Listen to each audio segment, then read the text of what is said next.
Okay, so I think people are going to start signing in little by little, but I'd like to kick our event off.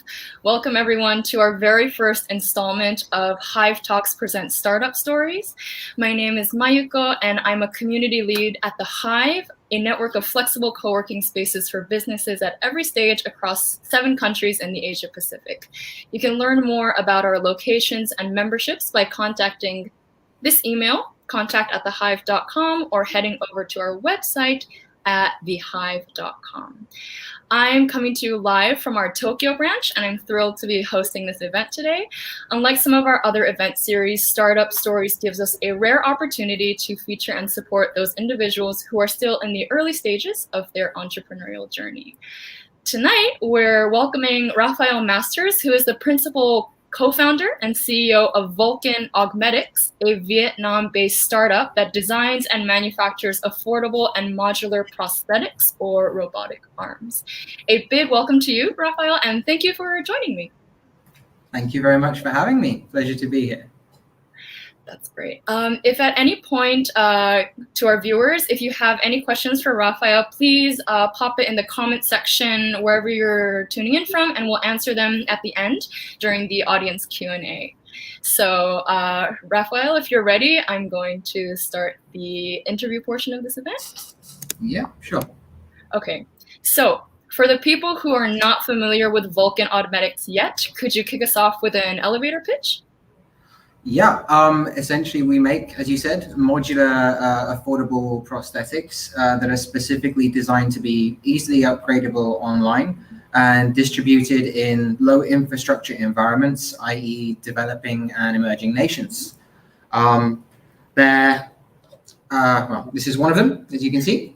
They are about $1,100, which is less than half the price of the nearest competitor and about 1/50th of the price of top-end products. They're easy to distribute. We ship all parts to our users if they have any issues, and that means that we can serve people that others can't. Thank you very much. The first question I have for you is when and where did this idea first start to materialize, and had this always been something you wanted to do? It wasn't something that I expected to be doing. The idea kind of materialized a few years back where I got talking to someone who worked for a venture builder, and we were discussing 3D printing and Fab Labs and Maker Tech, and we were trying to figure out, like, there's all this technology is out there, and we've seen people do things like 3D printed prosthetics. So the question for us was, why aren't they all over the place already? Like it's already here, it's already available, but no one seems to be able to scale it. And the more we looked at this problem, we kind of realized that it wasn't really a technology issue. It was like a lot of it is engineers diving into what they think is the most difficult problem, which is just affordability. And we kind of figured out that affordability is just, it's a baseline. It's a core requirement. It's not a special feature. What really matters is designing something that can be distributed and maintained in low infrastructure environments, in places where you can't just go to a clinic and find a robotics expert to take care of it. And that's kind of how Vulcan evolved.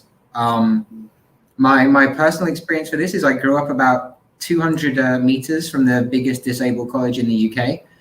Most of my teenage friends were in wheelchairs or tech dependent to live a full life. And it's amazing how little technology you actually need to give that higher quality of life to make them much more capable and let them like realize value. Like no one likes to feel that they're useless and not able to contribute. People want to be independent, and it doesn't take that much to do it. But it was just really puzzling how stuff that is so simple could be so incredibly expensive and difficult to take care of. I mean, a good example is an electric wheelchair. What is that? It's 2 motors, a joystick, and a chair, and it's $40,000 plus, and that's just ridiculous. And if you're in a developing country, it's even more inaccessible. And most of the times, those are the people who need it the most or could benefit from it the most. Yeah, I mean, you could give every single amputee in developing nations one of the $50,000 sort of Autobot prosthetics out there. Within 1 year, you'd find 90% of them are just given up. Because because they don't work for the user. Yeah, exactly. It's a very, very complex bit of kit. Learning to calibrate it and sort of acclimatize to it is a challenge. If there are any parts that break, you have to go back to the clinic, and they might ship it abroad for 3 weeks until you get it back. And like, people just can't afford the time off work to travel and get this done. They can't afford the constant maintenance. So yeah, it's we realized the sort of the dark secret is it's not about affordability, because if it was, then the problem would have been solved. So when you say that it's surprising how little technology is required to make the product work for your users, presumably not all of your friends back in your school days had this like super advanced bionic arm or anything, right? No, I mean, they were, well, this was in the UK. So, and it was, yeah, the biggest disabled college in the country. They had quite a bit of funding. So the kids that I met were actually incredibly lucky that they did have all of this technology, and they led like, yeah, amazing full lives. They integrated well into the community, which was very warm and welcoming. They were basically, teenagers. They'd go out, they'd get drunk with us at the pub. They'd sort of, you'd see long conga lines of wheelchairs winding their way back home. And that's something that there's nowhere near that level of access over here. So would you say that your attitude towards, prosthetics and, prosthetics in general is different from, other people in general, because you grew up in that kind of environment where it's totally, normal and common? Maybe I think I have different expectations perhaps because of it. And I like grew up around people who would be classed as disabled, and they have their own very different mindset. And the one thing that did teach me is, don't patronize them. Like, they don't want to be patronized. There are a few phrases that over the years have come and gone, like, the whole person first thing. They're not a disabled person, they're a person with disabilities. They're not disabled, they're differently abled. And most of them just have no time for that. Like, they know they've got problems. They don't need you to patronize them. They just need you to acknowledge that they're still a person despite these problems, and treat them, normally. Yeah. So, because apart from the fact that, they might not have an arm or like whatever, there are many other real life problems that are more important. And, it doesn't matter that they have a prosthetic. They're the same as everyone else. And in terms of the fact that they have the same problems as all of us. Yeah, but it's also just the attitude that people have towards them. When they see you're disabled, there's that automatic kind of assumption, like, oh, are you okay? And, can we help? Do you need assistance? And it is incredibly demeaning for a lot of them. And a lot of, yeah, like the guys, as I said, the teenagers I hang out with, they go down the pub and they get drunk. And it's the kind of, if they were anywhere else, they might have got the attitude that, oh no, you shouldn't be drinking. You're disabled, it might hurt you. Like, no, let them be idiots, let them be kids. And they have every right to be. Yeah, exactly. And you kind of need a community that has that attitude. And that's one of the reasons why we've approached prosthetics the way we do in terms of our branding. We're very aspirational. And like, we think that basically the experience should be like a computer game. It sounds a bit odd, but like, computer games have by far some of the best UX in the world. If you go on a game like, Cyberpunk 2077, admittedly the game itself has a few road bumps, but the UX that you get to upgrade your body and you're like put on cybertronic implants and things, that feels cool. When you go on these games like Deus Ex or whatever, and you're upgrading your body or your augmetics, it's an awesome experience. And you're not feeling like, oh, I'm fixing a broken bit of me. You feel like, oh, I'm getting this upgrade. This thing looks cool. I wonder how that looks. Oh, that's going to give me more ability. And that's sort of also something that we want to do. And not just for prosthetics. Like, it's all the same. It's assistive technology. It's wearable med tech. And prosthetics are just a really, really good starting point for that. So this might kind of overlap with the previous question, but I know you mentioned that this idea came up when you started talking to someone at a venture event. But of all industries you could have entered, and in a place like Vietnam where the startup environment is really rich, why did you choose prosthetics in particular? Partly because I'm a masochist, uh, but also because if you're going to go into wearable hardware, like my personal belief is that in the next 30 years, it's going to become mainstream to strap technology onto yourself to improve your capabilities. We're already seeing it with things like the Facebook VR bracelet. We're seeing it with the Apple iWatch Assistive Touch. We're seeing it with a lot of VR and AR technology. And a lot of this is, becoming consumer products, and none of that's filtering down into medtech. And it's still like that market is still incredibly fragmented. There's not very much information there. So if you're going to go into this arena, i.e. wearable technology to improve your capabilities, prosthetics are a fantastic starting point because you're looking at people with, it's a very real pain point. It's very, very visible. And it's something where these people are wearing their products every single day, which gives you a huge advantage in terms of getting user feedback to improve what you do over time, and then scale that up into other technologies in the domain. So we're starting with prosthetic hands, but we're already looking at partner companies to do feet, and we want to provide like a single transparent marketplace for that. Another thing that got to me is there's no transparency in this industry at all. Okay. It's oh yeah, if you are an amputee in a developing nation, they'll cut off a bit of you, and then you'll wake up and they'll say, okay, so that's it. You should probably go home now, and it'll take you a few months to heal. And then you have to go home and you have to try and figure out what you do next. There's the usual grieving process, and then you might find the clinic, and they will tell you what your options are. Like if you go online, there's very little information on pricing. There's no information about what your options are, how they'll work for you. That's expressed in a way that users can understand. So our goal there is also to be like their the first place they come to online that will tell them exactly what all of their options are, connect them with a clinic who can fit that to them. Like I just got really, really angry and frustrated that this information wasn't out there, and that the industry was so, the word I really want to use is exploitative. Yeah. So It's just, it's very much treated as a medical procedure as opposed to a consumer experience.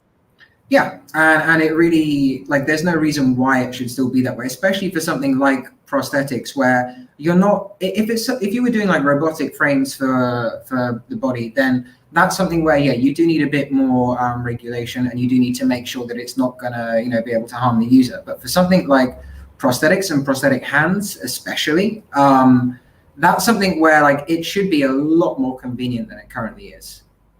So because we live in the days of Amazon Prime, like next day delivery, and if it was any other form of technology, you'd have it the next day. But the moment it becomes a prosthetic or like a medical assistive device, like you have to wait weeks, months to get this very, very essential thing, and understandably you'd be upset about that.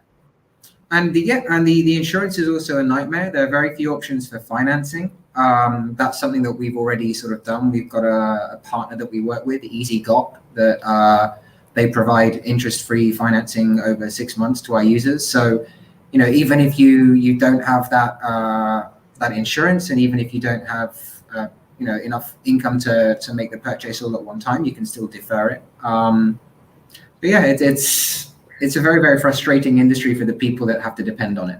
Yeah. So, if we shift the lens from the very medical kind of perspective to the consumer side, what did the market look like before Vulcan Augmetics entered it? Pretty much as I described before. Like the user journey is you'll have an accident, you'll wake up in hospital, you'll look down, and a bit of your body's gone, and that's like mind blowing, like absolute shock and horror. And then you're basically pushed out the door, and it's all right, off you go. I'm sure you'll work it out. Carry on.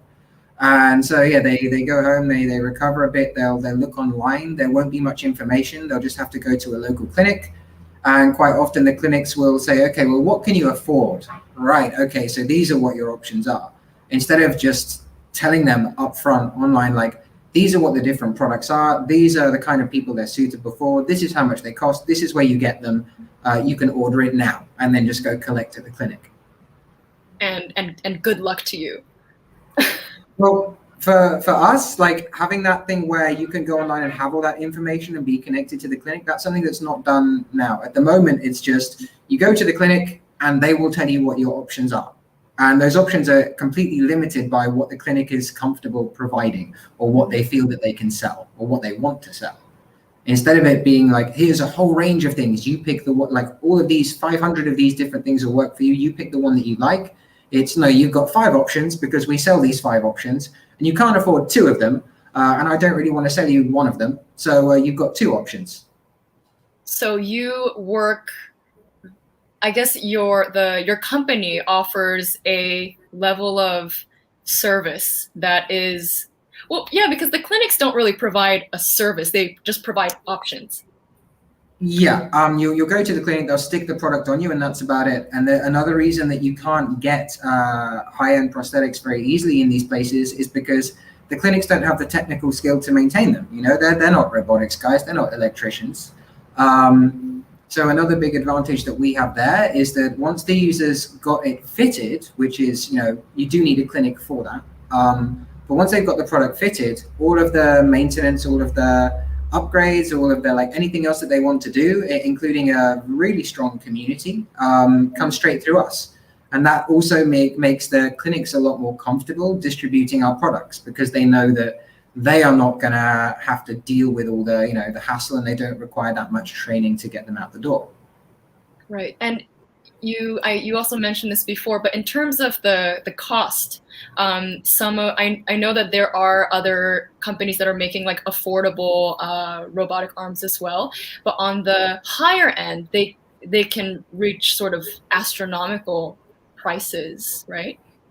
Yeah, I mean, even the startups that are trying to make affordable ones, they start at around, you know, $8,000 plus. I mean, that's still not very affordable. We're at 1,100, which Yeah, is and this is in more US dollars. practical for people where we are. Yeah. And yeah, if you want a high-end one like Ottobock, they have a brand that's called B Bionic. They have really nice products, beautiful German engineering. It is magnificent. 14 different grips, individual articulated finger movement, very nice. But yeah, like anywhere from $30,000 to $70,000. So it's not remotely practical for people in developing nations. And of course, the more complicated a product gets, the more difficult it is to maintain. The fewer clinics can actually put it out there and take care of it, especially in developing nations. Like maybe in the US where you do have things like Amazon Prime, sure, you can ship it to the manufacturer really quickly, and that's not an issue. You know, they can get it back to the clinic. But anywhere else in the world, you know, there's 38 million amputees in developing nations who just cannot access anywhere near that level of care.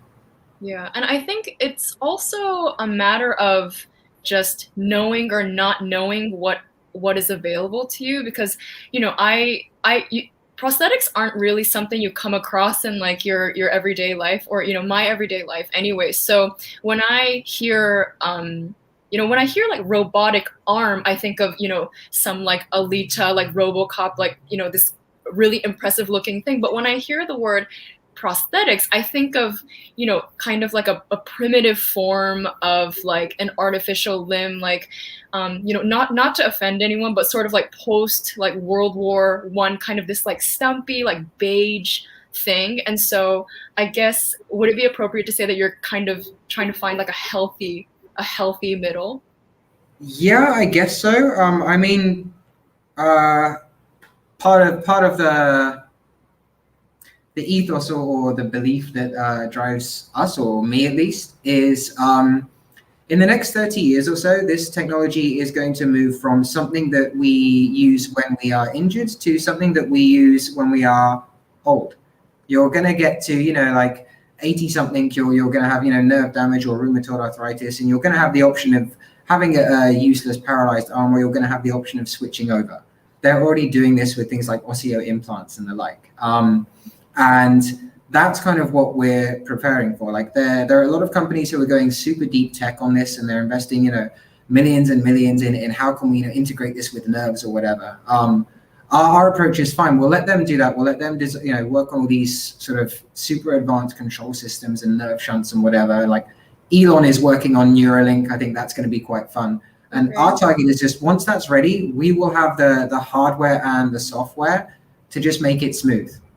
Like it's not going to, we don't want it to take years and years and years for that deep level of technology to trickle down to be affordable in a consumer product for the whole world. We'll build sort of that low end and that marketplace and all of the integrating software now. And then by the time the sort of, mind machine connections are much, much better, we'll be ready for that. Right. So you've obviously managed to make a product that's, with the 1/50th of the price of, some of these more expensive ones, and 1/10, did you say, of your competitors? Compared to our nearest sort of, not necessarily competitor, but the nearest substitute, which is, a basic electronic arm that only has one grip and uses myosensors, we are less than half the price. Okay, less than compared to the nearest company that produces something that kind of looks like our one doesn't, has the same sort of approach and ethos, that isn't an ugly beige thing. That's $8,000 to $12,000. Okay. So apart from, making this prosthetic that's very, very affordable, what has your company been able to achieve so far, do you think? So aside from making the core prosthetic itself, we've also designed a few different sets of modules and attachments and extras. So basically, it doesn't matter how high-end or expensive or fancy your prosthetic is, there are some physical tasks where it's just not going to be suitable, especially ones that are like more rugged or sort of blue collar or even, sports and leisure. And at the moment, if you want to get these kind of attachments, the mainstream manufacturers don't make them. You have to go to a specialist, or you have to, well, I say go to, I mean, you have to spend hours trying to find a specialist. Then you have to confirm that they can make a product that is going to match or fit your existing arm. Then you have to commission it and wait for it to arrive, check it. If it doesn't work, send it back. So what we do instead is we design modules from the ground up that are compatible. So our users can order them and it arrives and it just works. Minimal fuss. Go online, click a button, get your upgrade, job done. The other thing we've done is we have designed an app that gives users more control over their arm. So you can set things like, your grip strength, the movement speed. We're getting a bit more advanced than that now. We're working with Qualcomm on a project to integrate machine learning into the hand. So at the moment, when you have a lot of the prosthetics in the industry use myosensors, these are little electronic sensors that go in a fixed position, like over your arm in one or two locations, and they read the muscles. And so, they will follow that and just open or close the hand accordingly. It takes, hours and hours to find the correct placement. And then it takes about 2 months to calibrate and train your body to make these signals. Mm-hmm. So you have to adapt to the technology. It doesn't adapt to you. So what we decided to do was make it so that you could use your phone to, once these sensors are on your body, you should be able to put them anywhere, give the input you want, and use your phone as a processor so that it can learn your body's signals and tell your prosthetic or your assistive device or your rehab frame or anything what to do. And one of the interesting things about that is right now for machine learning, a lot of it, like you have to have a really strong internet connection and it has to take place in the cloud. Whereas for us, it all happens on your phone. At the moment, we're doing it with Qualcomm's Snapdragon chipset, but as technology moves forward, we should be able to make it so that you can connect any biosignal device. So you can have myosensors, you could have optical sensors like in the Apple Watch, you could have movement or thermosensors like Facebook are trying to do. You should be able to run that through your phone, have it learn exactly what it is that you want to do, and connect that to any external Bluetooth device, which is what our prosthetic runs on. So yeah, like it should learn and adapt to you. Technology should support us and adapt to us, not the other way around. So Simple. that's another interesting thing that we're doing. Well, yeah, I mean, kind of. I mean, well, it should be that simple. once it's up and running, it will be very, very simple. But describing it now and moving through it now is a little more challenging. Of course. So I'm not, an expert on robotics by any means, but when you say modular, what exactly does that look like? Well, for a start, it means that everything disconnects in a second. So how are they actually attached to each other, the parts? Oh, okay. Simple. So there's a little clip in here. Yeah. And so what we've done with we're quite proud of this wrist connector because it allows you to have 360-degree rotation and it still has power transmission at the same time. And you can connect and disconnect in like 1 second. The hand itself is powered by Bluetooth. Everything is self-contained there. The only external part is the power source down here. The other thing we've done to make it modular is every single part of this can be replaced by the user. That includes like this battery socket here. It includes the connector, this part of it as well. Like these are actually two separate parts. There's a little plug inside that connects them. So if there's any part of this that breaks or is damaged, we can ship parts to the user and it clicks together as simply as Lego. And that means that, yeah, you don't have to depend on clinics. The clinics don't have to learn how to do any kind of servicing. It also means that we can take these different modular parts and use them for other products. So we're starting with prosthetics. We will be expanding to things like, rehabilitation devices for people who have had strokes or mobility supports for the elderly. And it's the same technology set. It's the same software set. Anywhere you stick hardware on your body, that's sort of where we want to be. That's amazing. And just out of curiosity, how do you charge your arm? Well, the battery is separate. We're looking to actually partner with any company we can find that can make slightly better batteries. Like one of the things we want to do is, I'll get into that a bit later. First, the charging. So the product comes with a charger. You just take out the battery, stick it in your charger, and forget about it until it's ready. And every product ships with 2 batteries. They each last a full day. The next stage for us with this is we want this to work the same way as your phone does. So when you have a phone, there's a huge range of accessories and attachments that are standardized to things like USB-C. So our mad little theory is that you should be able to run your prosthetic off your phone battery pack. You should be able to, if you want, you should be able to take your prosthetic battery and use that to charge your phone.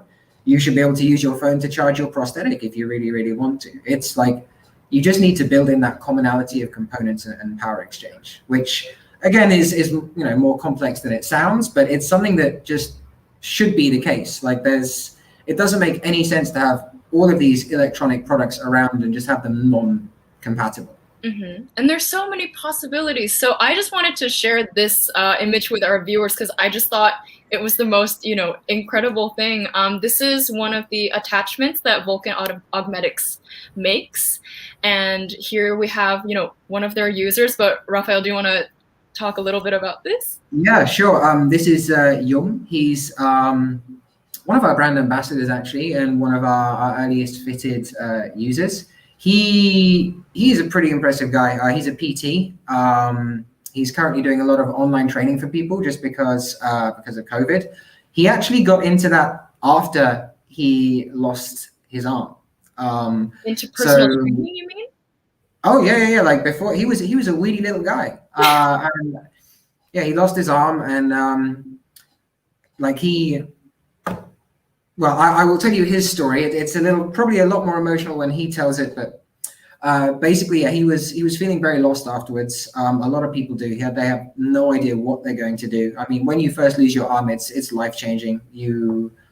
It absolutely destroys self-esteem. You've got no idea what your future is going to look like or how anybody can, love you, how you're going to build a family, take care of your family, how you can do anything valuable for society. I mean, this is not everyone, but a lot of the people we see. They get incredibly shy. All of their social media posts are just like now headshots, nothing below there. They're all just from one side. Right. And for him, he So he was going through this phase, and he went outside and he saw, weirdly enough, he saw a little flower, and he was, and a storm came the next day and destroyed it. And he was like, oh, yep, see, that's like me, absolutely gone. And he came back a few days later and he saw that it was already regrowing. And that just kind of motivated him. And he decided, yeah, I'm not going to let this stop me. And yeah, of all the things he decided to do, like of all the things he decided to pick, it was, yeah, I'm going to become a sort of a supreme specimen of humanity. I mean, you should see some of the shots of this guy. He is ripped. He is amazing. Like proper Winter Soldier in some of the photo shoots. That's what he looks like. And so yeah, that's Yum. He's an incredibly confident confident, handsome guy, quite frankly. Yeah, and we're very, very proud of him. And seeing images like that, it's he could do more push-ups than a perfectly healthy human being. Just like here we have that image again. We went on Shark Tank Vietnam, and he challenged the sharks to a push-up competition. Incredible. One-handed push-up competition. My goodness. And so why, I'm sure there's a perfectly good reason for this, but why not a hand in that case? Just because it's a complex electronic bit of kit and it's not the best thing for the job. You can either spend another $10,000 on getting a much stronger, more robust hand, or you can spend $50 on a modular attachment that's actually stronger, more robust, and more suited for the job at hand. So it's the human form factor is not always the best solution. I mean, we're learning this with robotics now. Human hands are absolutely magnificent. They're incredible, and like really you should appreciate them. But at the same time, like that form factor is not the best. And if you do have the option to just switch it out and change it at 2 seconds notice, why not? I think one of the most inspiring moments for us, we had a small event, and Jung was doing his usual thing, push-ups, showing off. And one of our other users, T, she wanted to try, and they wanted to try together. So he just like, oh, all right, here you go, pop that off. You try that one, I'll get my spare. And they were just swapping body parts. It was absolutely incredible. And again, like that's the level of interoperability this technology should have. And you've already mentioned 2 pretty heartfelt episodes from your users, but which part of the journey have you found most or particularly enjoyable or rewarding? I know there's probably many, but well, in terms of the one that, like, the part of the journey that shows me that it's working, like this can really make a big difference, is looking at our users' social media. The before and after is amazing. So, like I said, before they get our product, they're very shy. It's all about hiding, blending in, only shots from one side or headshots. After they've got our product, it's showing off their full body, showing off the arm, being very sort of forward and proactive, like they're proud of it. And it's something that, people will go up and talk to them about it with admiration. And that is what this technology should be. It should be something that, makes you feel better. If you're wearing $1,000 of tech on your arm, it should look, better than your iPhone. If it doesn't, then we're seriously doing something wrong. And it shouldn't cost that much to do it either. Like, as I mentioned before, none of this is particularly like super deep tech right now. The software is short, but the hardware, not so much. And it doesn't take, it shouldn't take that much effort to make something look good and feel like cool as a user experience. But the industry is still very much focused on people hiding and blending in. And if you've got it, flaunt it, be loud and proud.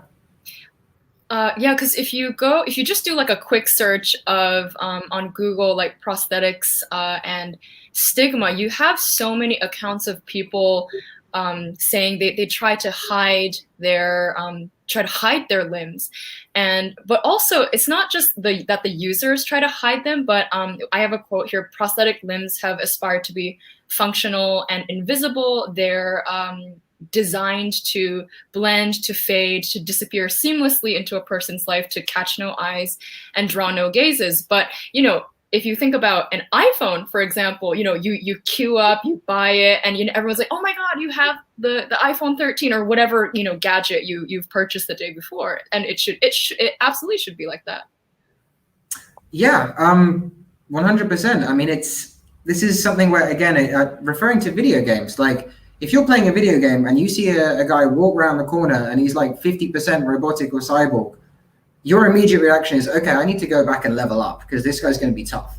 When you get these parts in computer games as part of your character, you want more of them. Like, yeah, I want a better upgrade. I want that cooler hand. I want to put a new tool in there. I want to add extras and accessories, and I want my character to look badass. But we don't have any of that kind of attitude with wearable medtech today. It's big, it's ugly, it's clunky, it's not designed to make people really feel good about themselves.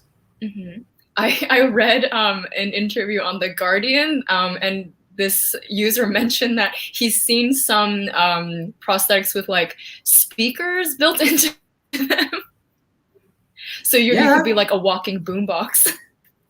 That's pretty much where we want to go. People should be able to say, oh, can I stick that in there? Yeah, why not? Let's do that. I mean, the most basic example, why not have a phone holder built in? Like, seriously, just a little slot there to stick your phone in. Job done.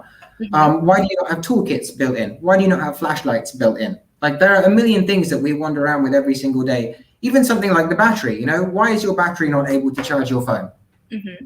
Like, there's no real technological reason. It's not particularly challenging, but people just don't do it. And like, if you had one of these products, wouldn't you want it to do as much and be as cool as possible?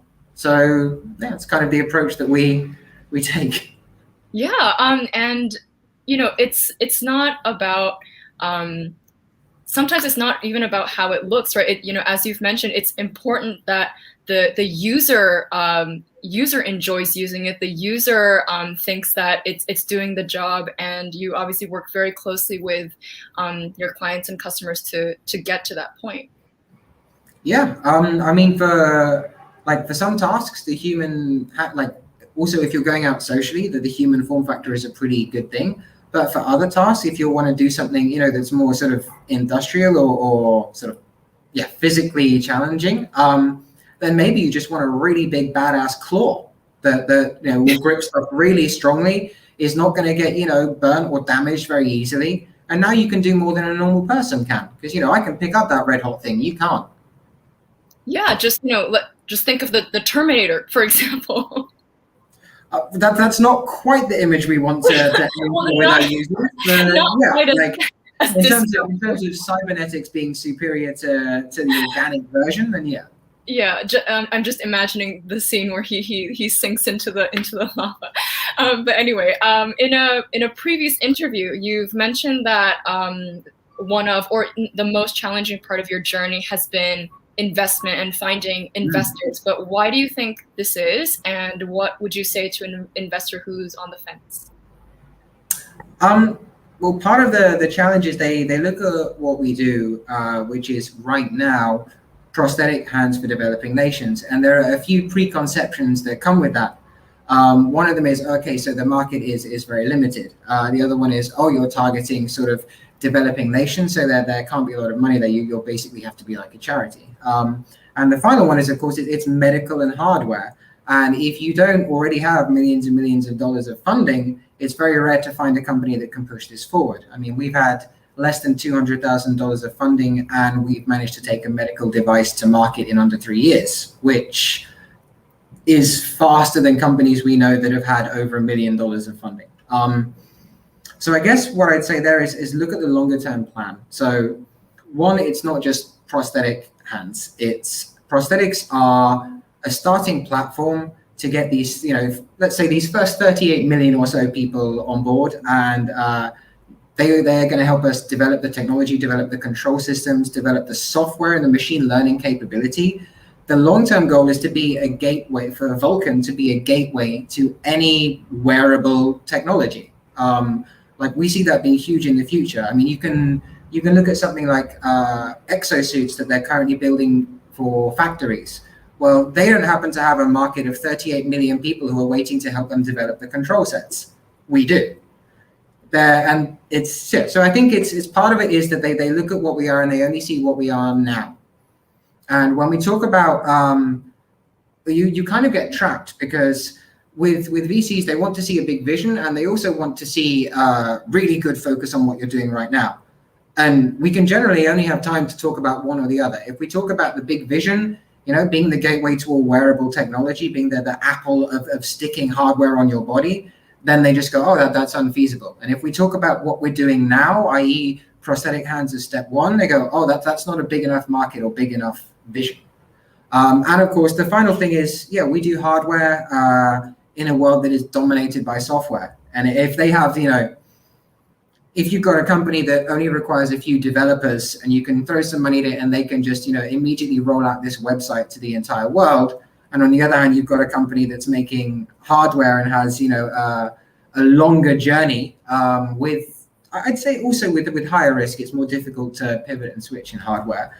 Then they get understandably reluctant. I mean, it's, do you want to gamble on the next Apple or do you want to try and put money into the next Uber or Grab?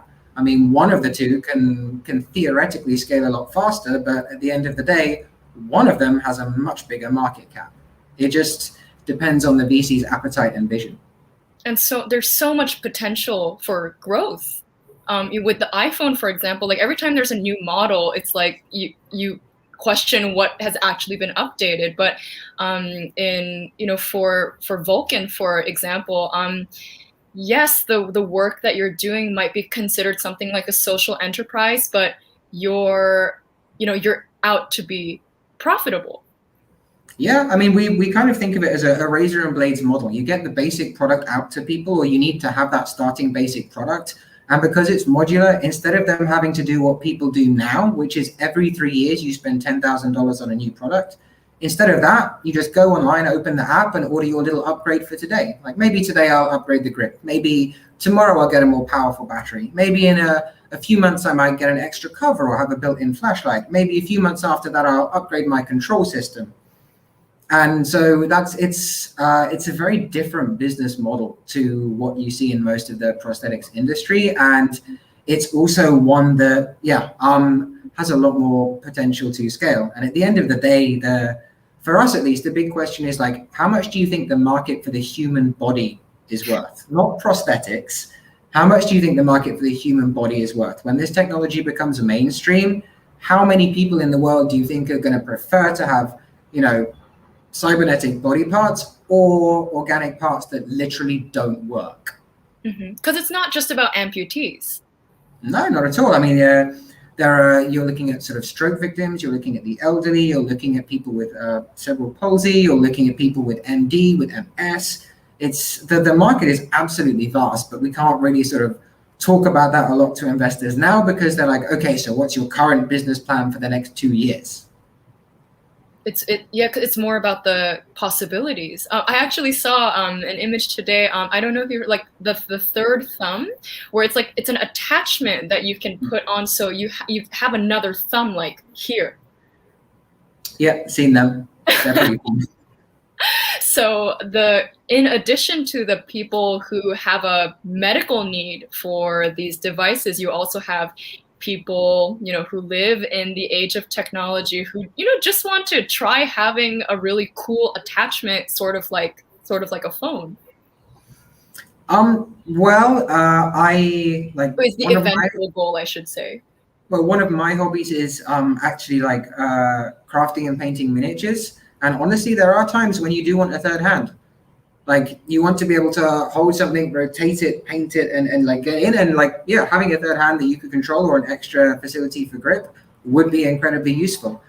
You can see the same thing in a lot of industrial areas where people do want to have things that are going to sort of help them either take more weight or be more useful and practical with their tools, not have to carry around a whole bunch of heavy tools and just have them mounted on them. The biggest one there is actually the auto manufacturing industry at the moment.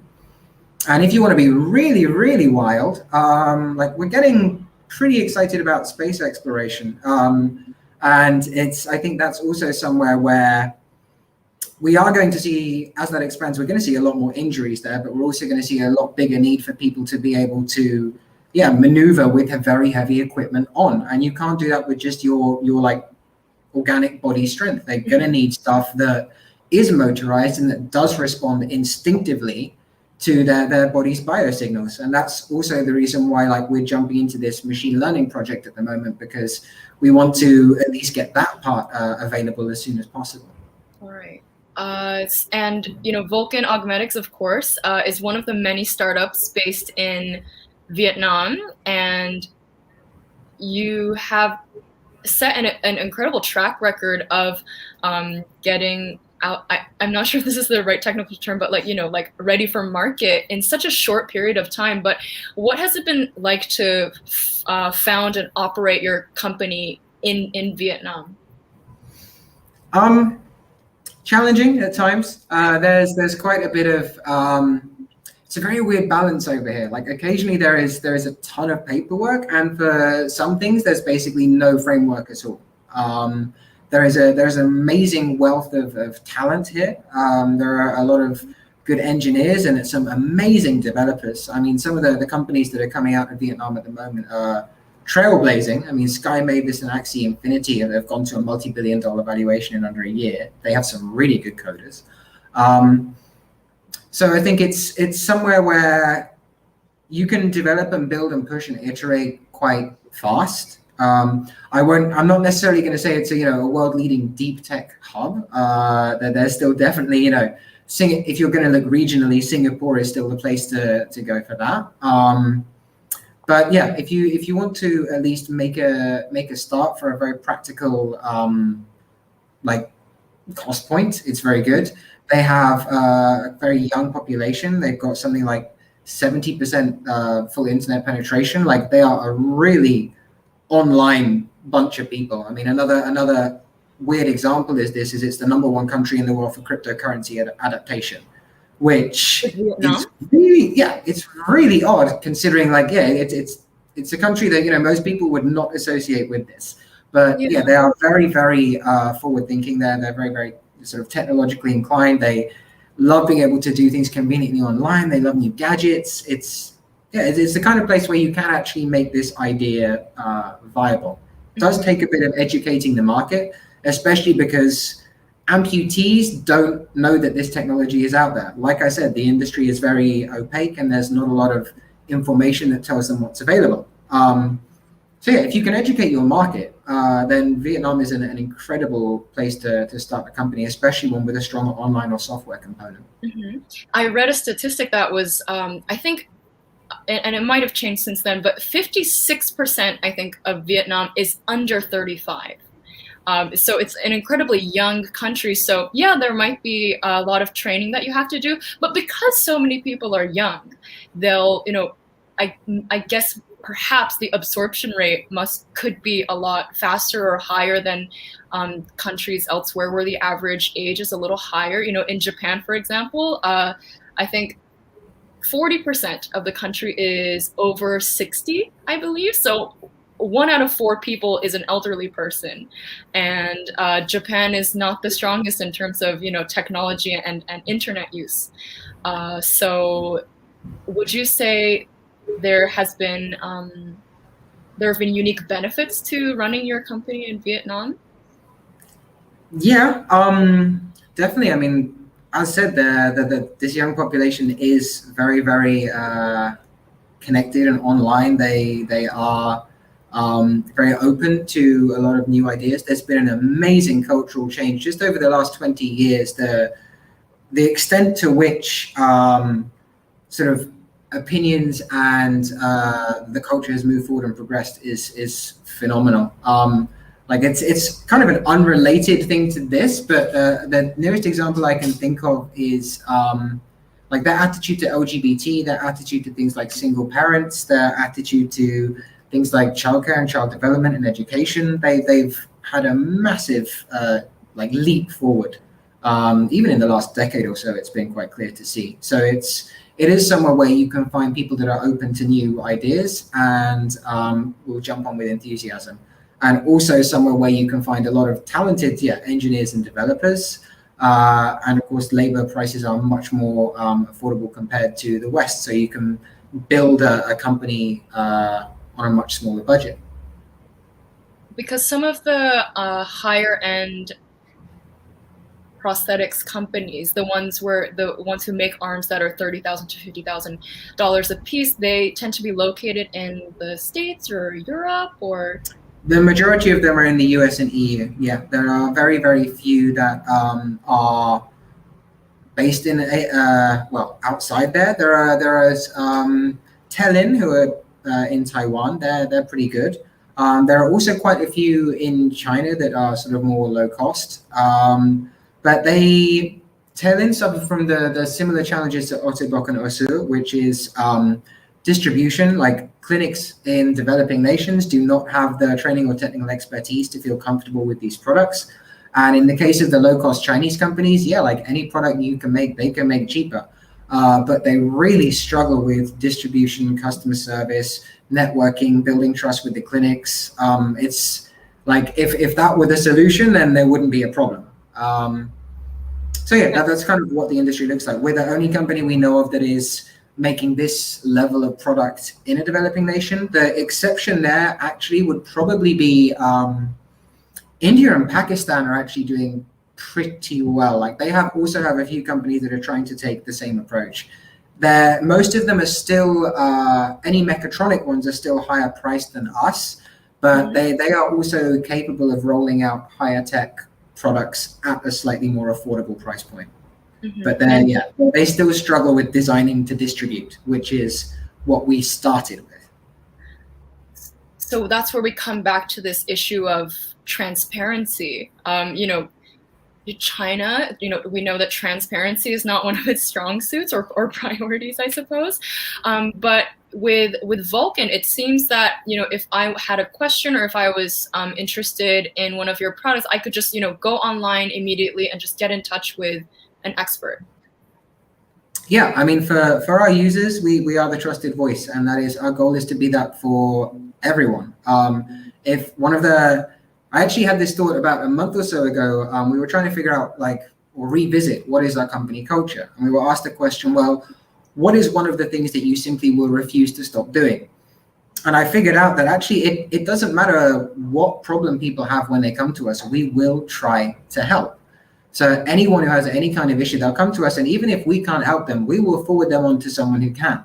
And we do have those connections. And because of that, we've built up a lot of goodwill and a lot of trust in the community. And that is something that is really, really hard to replicate and really easy to lose.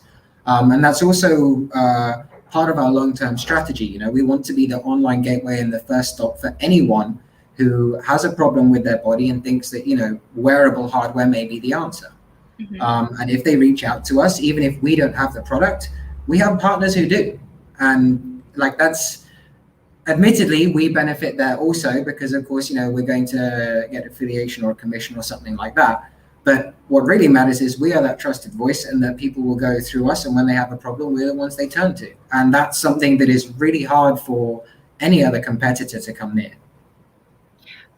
And so I know you've mentioned the machine learning that you're working on right now, but so that's one interesting thing you're working on, but is there anything else, any other developments currently that you're excited about, or within the company? Well, we're in lockdown at the moment. Of course. So it's a bit challenging, but one of the other things that we are about to roll out. So in 3 years before we got to market, we went through 9 different iterations of product. The one we have right now is the 9.5. And the last few months we've been working on the 9.7. That is nearly ready, and we're going to be rolling that out once lockdown has ended. Something that for us is very exciting about this is this will be the first prosthetic where you can get online software updates that enhance what your hand can do. Is that for the app as well, or? Is that Yeah, through that's through the app. So at the moment, the hand that we have now, it can be accessed by the user, but you have to sort of undo a few screws, and it takes a few minutes. The one that we've got now is basically you can just pop the top cover off, and you can access the electronics inside. So if you want to upgrade your electronics to make your hand more capable, we can just ship you the board and you can change it. Also, if your board breaks, of course, we can ship you a new one and you can change it. But the other thing that we're quite excited about is the circuit boards we have now are capable of current sensing, which means that they can detect how much electricity is going through the hand and use that to figure out how strongly you are gripping. Now, the coding for that is still being developed, but we roll out the hardware now with as much capability as possible, and then we roll out the software updates through the app. So over time, the hand is going to only get more and more and more functional. It's kind of a similar approach to what Tesla does it with their cars, and HP do it with their servers as well. And it's also, well, aside from being a useful revenue stream longer term and allowing sort of subscriptions for people to upgrade, constantly having products coming out and the knowledge that there's always a new upgrade and something that they can move up to is one of the things that our users have got really excited about. Like, you're not stuck with this one hand forever. They're always bringing out cool new things. And if there's something that you particularly want, well, keep an eye out, and there's a chance that in a few months or a year or so, you'll be able to get it. And the process, as you said, it seems so easy because you can, get in touch with someone from your company straight. And this is what I actually wanted to mention with the previous question. But this event is of course called Startup Stories, and you're still a small team, and of course there are benefits with going with a major corporation, but the problem is there's probably so much bureaucracy that's involved, where even if you want an update, even if you want to get in touch with a person, it's a lot harder and it's a lot more time consuming. But with a small team, you might not have, all of the technology, everything ready, but you'll certainly, respond or, try very fast because you can. Yeah, I think there's also something else that a big factor is also just the inertia of not just the companies, but the infrastructure and ecosystem. So there's no real motivation for these big prosthetics companies to come into developing nations right now because, frankly, they've got a good thing going, In the West, you can get a lot of subsidies. People have a lot more money that they can spend on these things. You can get government support. You can get insurance support. There are a lot more grants and funds. And there's no motivation for them to, lower their prices. If I can, their thinking will be, if I can sell this hand for 30,000 or for 50,000, then yeah, I'll do that. And if these companies start trying to develop products along the same line as us for developing nations, their users are going to see that, and they're going to start asking, why am I paying $50,000 for this hand that I can't upgrade, I can't fix, I don't have any right to repair, I can't do anything with it except for take it back to the clinic. It's not really that functional or adaptive. Why am I paying for all of this when you are making products that cost 1/10 of the price and releasing them in developing nations? What the hell? So they are also kind of trapped by their own success where they are. And I mean, eventually we are going to go into developed nations as well and smash that entire system to the ground. But for now, we're starting in developing nations. I mean, it's blue ocean. None of them seem to have the motivation to come out here in a way that actually reaches people. So the goal for us is to cover as much of the globe as we possibly can, where they can't really mess it up, and then we'll get around to them. 38 million amputees, right? There are 57.7 million globally. 40 million are in developing nations, and 38 million have zero access to any kind of care. Amputees make up about 0.7% of the population. And if you look, technically we should be seeing incidences of amputation go down, but there is such a thing as diabetes, which is only going up. And a significant proportion of people who get diabetes and don't get treatment will lose a limb. And if you lose a limb, there is a 20% chance that you're going to lose another limb within 5 years. Oh. This is not going away anytime soon. Even, we see it as long-term. Yeah, eventually you'll get old and want to choose to replace this because it will just be better than your organic body. But even looking purely at, injuries and amputees now, that is, well, for us, I guess, on the one hand, fortunately, but also unfortunately, like still very much a growing market. Mm-hmm. It's a blue ocean market.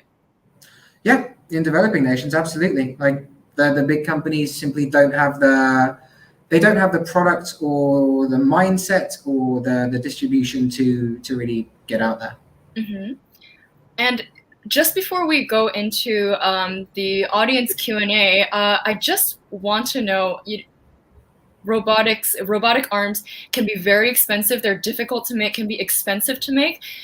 However, you have, succeeded in creating, $1,100 product. $1,100, is that correct? 1,100, yeah. Yes, 1,100. How did you do it? Um, I'm assuming there's some 3D printing involved, but it's just there is some 3D printing is very nice to do sort of custom things, but it's not scalable. So one of the reasons we were able to do this is because we didn't just focus on 3D printing. It's great for prototyping, but like for example, the frame of the hand is actually aluminium.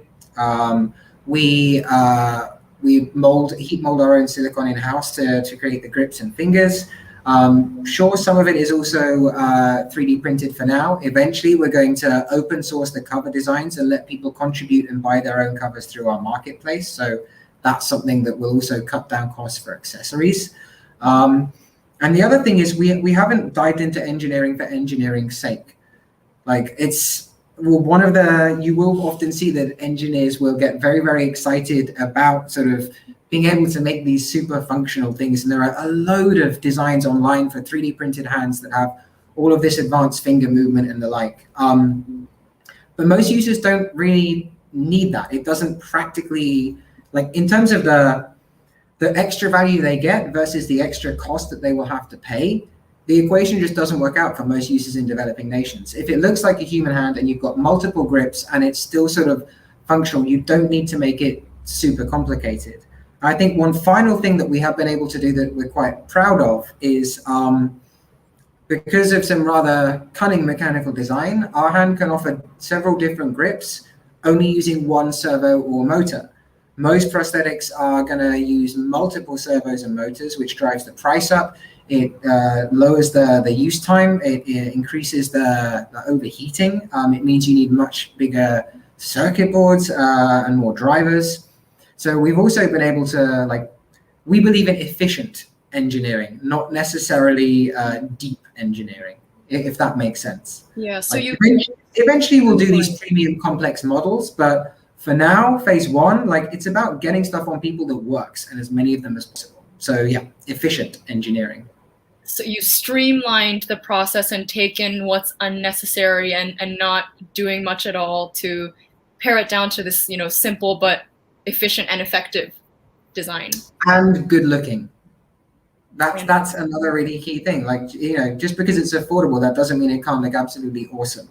Compared to, compared to an Alienware laptop, an iPhone is technically affordable, but it still looks really cool. I mean, most smartphones manage to look pretty nice no matter how affordable they are. Why not? If you're going to put it on your body, you want it to look cool, as you said. Exactly. So we're nearing the end of our event, but if I am, for example, interested in your product or I'm interested in investing in Vulcan Augmetics, where can we reach you? Well, you can reach me through email, Rafael@wearevulcan.com. You can go to our website, wearevulcan.com. You can find us on Facebook by looking for Vulcan Augmetics. And yeah, just Google us. You will find us. Great. I really, really encourage anyone and everyone to just, take a quick look at what Vulcan Augmetics is doing. It's really, really incredible. I am personally just so impressed by, the lead time for getting to the market, the how incredibly affordable it is, and the fact that you're taking on this task that these, big corporations just aren't taking on. So yeah, I mean, we don't like to slag off our competitors. They at the end of the day, these all of these companies are making products that really meaningfully help people. And they do good work, and they have some phenomenally motivated people. But yeah, at the end of the day, it's just not doing it. So we will. Well, thank you very much. We don't have any questions at the moment, but if anyone has any questions after the event, please get in touch. Please comment on Vulcan Augmetics, their pages, and this video will be available to watch after the stream has ended. So thank you very much for tonight, Rafael, and have a wonderful night. You too, Miyuki. It was lovely to talk. Yes, you too. And thank you everyone for tuning in, and stay tuned for the next episode of Startup Stories. Thank you, Rafael. Very welcome.